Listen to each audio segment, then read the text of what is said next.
Habari wawekezaji, kwa siku ya leo, siku ya Jumanne, UEFA Champions League inaendelea kama kawaida. Hii ni katika raundi ya pili ya robo finali ambapo wote wanapambana kuingia katika raundi ya nusu finali.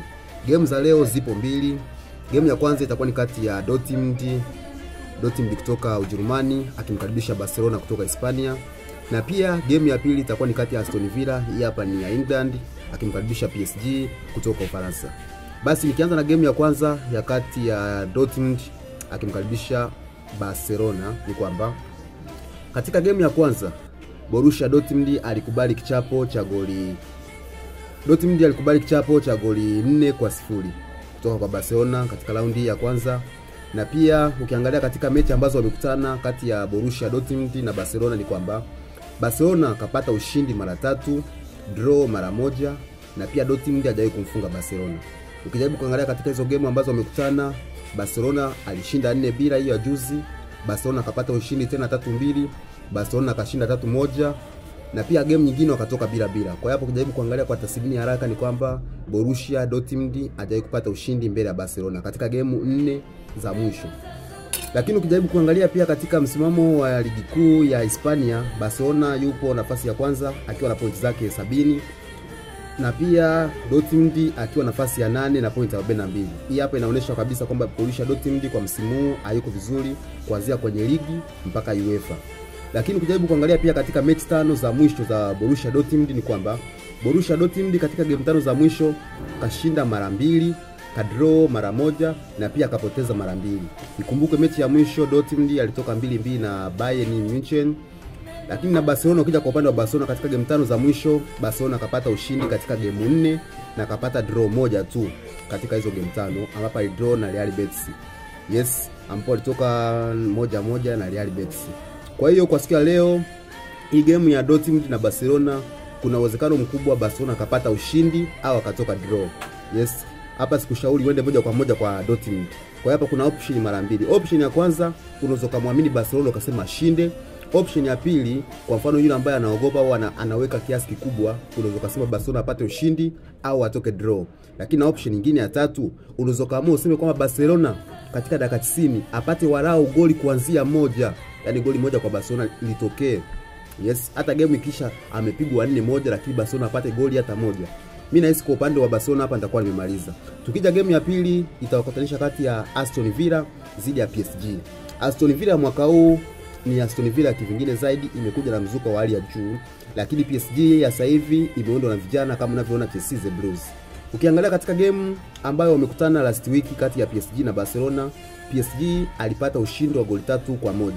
Licha ya PSG kutanguliwa kufungwa kwa goli 1, lakini baadaye kuja kufanya comeback na kupata ushindi wa goli 3-1. Yes, basi kwa siku ya leo Aston Villa anaenda kukutana na PSG.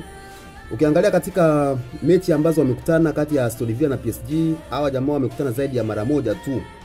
Yes, ndo inavyoonyesha kwamba wamekutana mara 1, na hiyo mara 1 ambayo wamekutana ndo PSG alipata ushindi wa goli 1. Na katika game iliyopita ni kwamba Aston Villa alitangulia kupata goli dakika 35 kupitia kwa mchezaji wao Rodgers, lakini ndani ya dakika 39 PSG ikasawazisha goli, ikapata goli nyingine katika dakika ya 52 kama sijasahau, na dakika 90+2 Mendes akawa amehitimisha karama ya magoli kwa goli 3-1.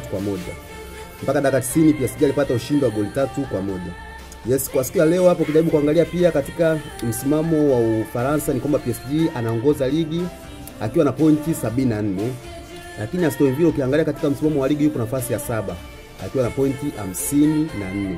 Na ukijaribu kupitia katika game 6 za mwisho za PSG katika game zake 6 hajapoteza mechi yoyote. PSG katika game 6 kashinda mechi zote kuanzia game ya kwanza mpaka game ya mwisho. Pia ukija kwa Aston Villa katika game zake 5 kapoteza game 1 tu. Kwa hiyo inaonyesha kivipi game ya leo itakuwa ngumu sana kwa pande zote mbili. Uwezo kaenda moja kwa moja ukasema Aston Villa kupata ushindi, au pia uwezo kaenda moja kwa moja ukasema PSG kupata ushindi. Hii game ya leo itakuwa na ushindani mkubwa, lakini hapa kwa ninavyoona kuna machaguo mara mbili. Chaguo la kwanza kwa siku ya leo unaweza kusema kati ya Aston Villa na PSG, yeyote kupata ushindi katika game hii hapa, maana unaweza kusema DC 1-2 yeyote apate ushindi katika game hii hapa.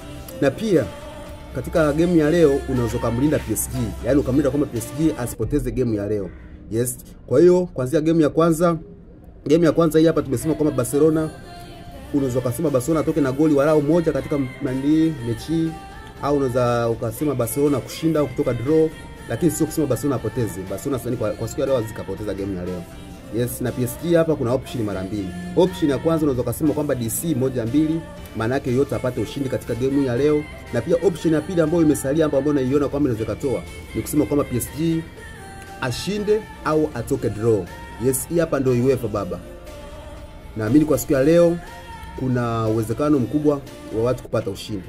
Lakini kwa wale ambao wanatamaa, wanahitaji odds nyingi, basi unaweza kusema kwamba Barcelona apate ushindi na PSG apate ushindi, ambazo ukichukua odds hapa na imani zinafika 4 neti. Asanteni sana, tuendelee kuwa pamoja. Usahau kusubscribe channel yangu hapa YouTube kwa jina hili la Aliwatan, na pia kama hujanifollow katika page yangu ya Instagram au TikTok, naomba uweze kulifollow kule ili uendelee kuwa wa kwanza kupata taarifa. Asanteni sana, nawatakia mchana mwema na siku njema.